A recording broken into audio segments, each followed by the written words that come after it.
呢啲吉品包咧浸咗3日嘅。咁點樣浸法咧？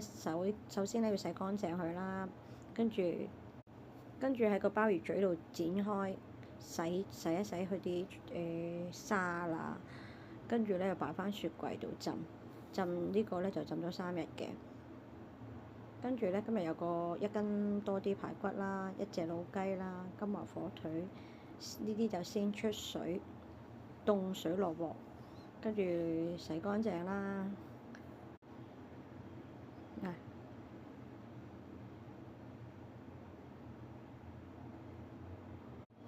吉品包一定要咁樣冚住放，因為佢個心位係硬嘅，啲雞冚住喺上邊，跟住加凍水。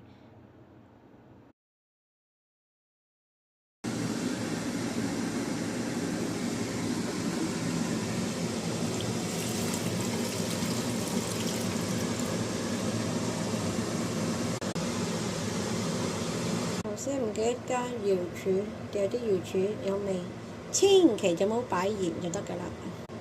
用中細火，見唔見到啊？少少泡嗰啲就已經 OK 㗎啦。好啦，燜咗一晚嘅鮑魚，而家又要再開細火，等佢自己再燜一下先，連續燜3日。燜咗3日嘅鮑魚，嚟睇，揾一隻出嚟先，睇下先腍唔腍先。咁撳下先，篤鮑魚中間呢個位，好輕易咁篤咧，爭少少，咦都 OK 喎。咁咧一陣間攞出嚟攤一攤佢，跟住咧就佢有啲變色，最尾先加啲蠔油同埋佢啲湯煮一煮佢。